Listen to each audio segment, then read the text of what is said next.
What is up, YouTube? I'm Giratina74 here, bringing you guys week 5 of APM's Ubers League, or Fun League. This week we are taking on a Flame, coach of the Giratina's Ataraxia. I think that's how you say it. We are both going into this game with a 2-2 record. To recap what happened last week for you guys, unfortunately we did take a big L after some really bad rolls and having a really bad Configuriga set that put us in a really bad spot. That's on me, but hey, we're going to move forward. It's a new week, and we have a big game this week because, as I mentioned, we are both 2-2. And after this week, we will officially reach the halfway point in the season because there's only 10 games in this season. And again, whoever wins will be above 500, and we really want to stay above 500, especially after last APM season where we were basically under 500 the entire season. I don't want to go under that again. I want to stay above. So winning this game will be really big for us. Our matchup is actually really solid here with a few exceptions. Ubers, of course, being one of them. His Ubers are very scary, as we can now go and just look at Flame's team. So he has a team this week consisting of Weveall, Mega Blastoise, Tapu Koko, Giratina Z-moves, Corviknight, Chansey, Wobbuffet, Whimsicott, Lantern, Butterfree that can Dynamax, and Pikachu. Now I expect my opponent to bring consist of Mega Blastoise, Weveall, Tapu Koko, Giratina, Corviknight, and Chansey. He could drop something and pick up Wobbuffet, but otherwise, these are the 6 I'm expecting my opponent to bring. He does have 2 Ubers in Weveall and Mega Blastoise. Let's talk about him. First off, Weveall, this thing is very scary. Dark Spam is stupid good against my team. I really only have one switch into like dark moves. That's because Weavall's not switching. And just to add on to that to make it even harder, Weveall gets a move called Oblivion Wing. And what that does is it's a flying stab move, and you can heal up 75% of the damage that you dealt. This thing already hits insanely hard, and just for it to recover it all back up is very scary for my team. Weveall is naturally bulky and has a pretty solid defensive typing too, so killing this thing is going to be really hard. Even with like having a rock weakness, it potentially holding a life orb, this thing is just going to stick around for long. And while I do have some ways to deal with it, by the time I deal with it, it could be too late depending how I play. His other Uber is Mega Blastoise, and Mega Blastoise, it gets Shell Smash now. If it Shell Smashes, then I basically lose almost every Mon on my team. I do have one Mon dedicated just for Blastoise, but if that's just chipped down even a little bit, then we are going to be having some serious problems. The only good thing about this is that Mega Blastoise needs a Smash to kind of be really threatening against my team, and also that it can't hold a White Herb, so its defenses are lowered to the point where killing it's going to be a little bit easier while it smashes. So that is something I'm going to have to keep in mind. And those are the only 2 big threats, to be honest. I feel like my matchup's really good just because outside of these 2 Ubers, nothing on my opponent's team is really that threatening, to be honest. Sash Wobbuffet could be a little bit annoying to stop some of my things from like sweeping or stuff, but otherwise I'm not scared of anything. Like Tapu Koko's not a threat, Giratia's not a threat, Corviknight's not a threat, all that stuff. It's really not that bad. It's just getting past my opponent's Ubers this week. And that is basically the game plan for this matchup and basically my opponent's team in a nutshell. What I'm bringing into this game this week consists of Ho-Oh, Clefable, Circuitry, Shaman, Seismitoad, and Weavall. To start us off this week, we're actually going to start off with our Uber. It is going to be Ho-Oh. Ho-Oh is max attack adamant with the choice band, moves being Sacred Fire, Brave Bird, Defog, and Roost, and enough speed to outspeed Modest, Mega Blastoise, and a few other things as well. This is really good against my opponent's team. Ho-Oh has some nice defensive utility without being defensive. It can switch into stuff like Giratina, Corviknight, and Whimsicott to begin with, and stuff like Butterfree as well. And just having a good natural Spidef makes it sort of a natural check to Weveall. I know it does get Rock Slide, and there's a pretty high chance it's going to bring it if it comes, so I don't really plan on staying in. But if I find out that it doesn't have Rock Slide for whatever reason, then Ho-Oh can beat Weveall in a 1v1 scenario. The one thing I was a little bit skeptical about this set is that I have to be careful with what move I click because my opponent has a lot of high HP mons, so like Chansey, Wobbuffet, Weveall has a lot of HP, and clicking Brave Bird, yes, it's going to do a lot of damage to them, but I'm also going to take a lot of recoil in return. I do have Regenerator, and I can just kind of heal it off, but it's still something I don't want to be taking too much damage off of, solely because it's recoil.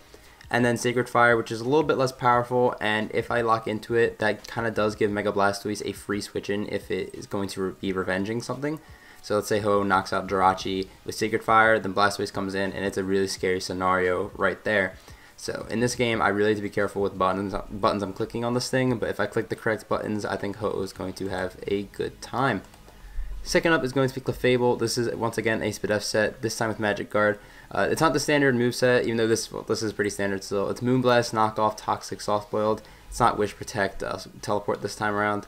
Knockoff is stupid good against my opponent here, as Weveall doesn't lose its item, Giratina doesn't lose an item, Corviknight doesn't want to lose an item, all that good stuff. So they're switch-ins to my Clefable, but knocking them off is good right there.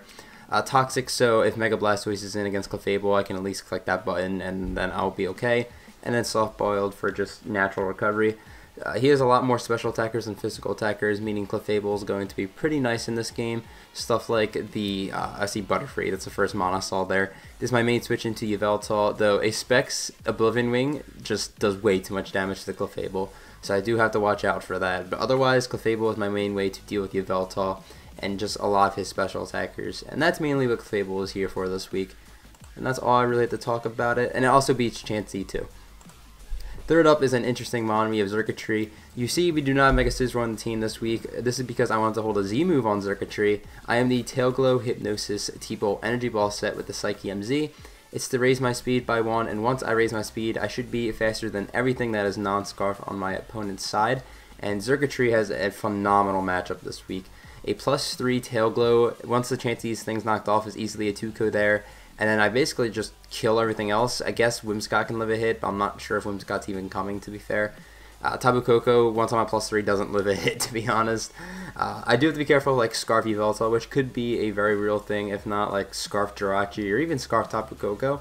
But I don't really feel like a Scarfer is necessary for my opponent this week, just because Mega Blastoise can smash. This prevents Mega Blastoise from smashing in front of it at least. And again, Circuitry just very good. And anything not getting hit really hard by T-Bolt is getting nuked by Energy Ball, and I felt like that was going to be really nice in this game. But that is the Circuitry. I did want to run the Z move. It's our first time running it this season. Hopefully it puts in work. Fourth up is going to be our Mega Blastoise answer. It is Shaman. Shaman's holding the Yachi Berry with a lot of Spadef. Moves being Seed Flare, Earth Power, Leech Seed, and Synthesis. Leech Seed is very free in this game. I can just spam it all I want because Whimsicott doesn't beat my Shaman, or at least it doesn't. They kind of just wall each other, to be fair. I do have to be a little bit careful because this is hard walled by Corviknight, but as long as I'm clicking Leech Seed, I'll be okay. The goal for Shaman is just to click that button every time and switch out, because there is a lot of stuff that can take advantage of it, like Weveall, the Corviknight. The Jirachi doesn't really mind my Shaman, but if I can get a Leech Seed off, then I can just switch out into whatever and deal with it accordingly, and everything's all good and dandy. This lives a +2 Ice Beam from Blastoise because I have the Yachi Berry. That thing is very hard to switch into, and I needed the berry for that. And I can just Seed Filler and nuke it. So that's my main way to revenge the Mega Blastoise if it does get a smash up. And Shaman's just overall kind of nice here. It's also really good for Tapu Koko. And yeah, that is Shaman's job. Fifth up is going to be Seismitoad. This is also very especially defensive with the Rindo Berry. Moves being Stealth Rock, Earthquake, Power Whip, and Endeavor. I didn't really know what fourth move to put on here, so I put Endeavor just in case Weveall is at a lot of health and I'm at a low health. I can Endeavor and get its health all the way down. Earthquake is pretty spammable in this game. I have Power Whip for a few other things like the Blastoise, so I can hit it for decent damage, and I think that was the main reason I put it there. And then Rocks are just really nice. It prevents the Yelled Weveall from coming in too much, though again, Oblivion Wing just recovers it all back up, so that's annoying. Just some chip damage on everything is going to be really nice for stuff like the Circuitry and the Ho-Oh to get its kills or to get its 2-Kos depending. I feel like that was going to be very helpful. Rindo Berries for stuff like the Hidden Power Grass, Mega Blastoise, Grass Knot, Tapu Koko, Energy Ball, Jirachi, and stuff like that, so I can get hits off on them before going down. But that is Seismitoad this week. And finally we have Weveall. Weveall has enough speed to outspeed the Whimsicott. I have Icicle Crash, Knockoff, Ice Shard, and Taunt. Taunt if I'm in against Mega Blastoise and I don't need Weveall, it's just so it prevents it from Shell Smashing. Ice Shard is for some priority, and Icicle Crash and Knockoff was just stupid good in this game. I originally had Dugtrio in this spot, but I saw that like Tapu Koko, Jirachi, what else? Lantern and Pikachu weren't really problems for my team. So I felt like Weveall would give me a better way to deal with Weveall while also dealing with more members of their team, like Jirachi it still deals with, like Pikachu it still deals with. And just again, the coverage was really good in this matchup. I just have to be careful of letting Mega Blastoise in and smashing, though Dugtrio would have been in the same predicament anyway, so it doesn't really make a difference.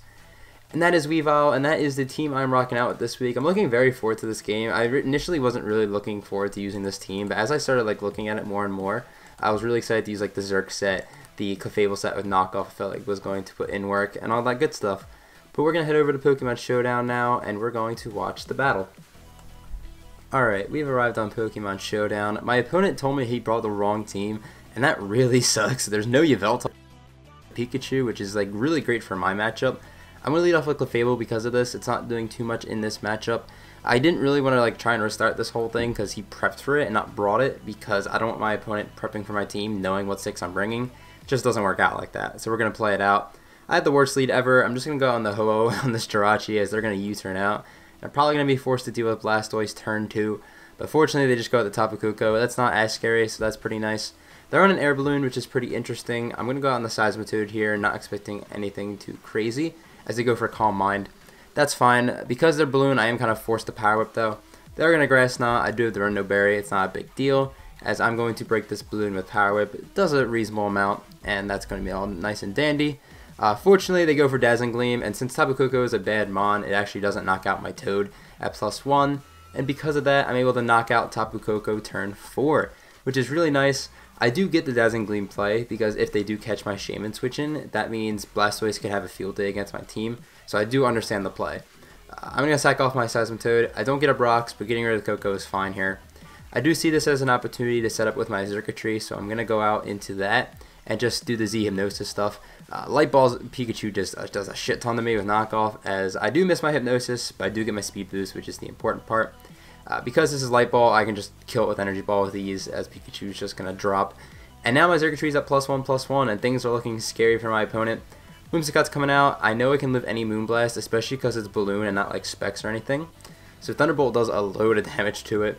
I could have Tail Gloat there, but my thought process is that that's probably Sash Wobbuffet in the back, and I don't want to have, there's no point if I'm going to boost up anyway for the Beast Boost. So Whimsicott's going to drop to the Thunderbolt, and Circuitry's putting in a lot of work again in this game. Circuitry's doing a lot this season. Ataraxia actually comes out and reveals to be Scarf, because I do get knocked out by U-turn. That was pretty unfortunate. I was not expecting it to be Scarf, though, I mean, he prepped the wrong team, so I don't know what to expect at this point. Blastoise comes out, kind of forcing me to go out into Shaman here. I'm just going to click Seed Flare. It looks kind of free, as Wobbuffet comes in here, as Seed Flare is only going to do 24%, not much. But the good thing here is that I can just spam Leech Seed so I don't die to this Wobbuffet, and Wobbuffet cannot do any damage to me if I don't attack it, right? So Leech Seed is always the play here. And I'm just going to spam Leech Seed now, because if they want to switch into anything, they're going to get seeded, and I don't need to click any button, basically. So Giratina is probably going to come in here, as it does come in on the Leech Seed, which I have to click. And because Wobbuffet is switched out, I'm no longer trapped. This next play, I'm going to make a little bit of a weird one. As you see, I'm actually going to switch on the Weveall hard into Giratina, right? I do this because if they click Iron Head, I get a free Ho-Oh. And Brave Bird Ho-Oh should be able to knock out Blastoise not Mega Evolved. But if they U-turn into Blastoise, I can prevent this thing from Shell Smashing with Taunt, because I do have it, without risking my Ho-Oh, and that is the exact thing that happens here, and that is a great series of plays for me. I actually knock off this turn as Wobbuffet comes in and just dies to it. I do that just to put Mega Blastoise in range of the Brave Bird from Ho-Oh, because while regular Blastoise probably dies, Mega won't. So that's that. I'm going to switch out into Ho-Oh now. Even if they U-turn, it's not really a big deal, as they just Iron Head, which is really good. That's like best case for me. I'm going to click Brave Bird because that's an offensive Giratina. It should 2-ko it, or at least be close to it, as Blastoise takes 99% on switching. I say in and click Brave Bird again. It probably wasn't the smartest play, because that could outspeed me and knock me out, and Ho-Oh is really my only way to deal with Giratina. I'm locked into Brave Bird, but to guarantee the win, I'm going to switch out. Because I have Regenerator, I go back up to like 90-ish%. Go on the Shaman. I'm going to try and Leech Seed this thing, but if I can't, it's not really a big deal in the world. As fortunately for me, I break through the flinches and Leech Seeded it, guaranteeing me the win basically. Giratina would have needed like 5 or 6 flinches without the seeds, but now it's going to just need like 20, and that's just asking for too much. As I just go out hard in the Ho, and all I have to do is not get flinched, and I should win this game. I just have to click the Sacred Fire button. As unfortunately for my opponent, I don't think they got a single flinch in this game, so that sucks, as I'm just going to knock them out with the Sacred Fire. And your Northside Noiverns are going to win 4-0 in this game. So GG to my opponent Flame.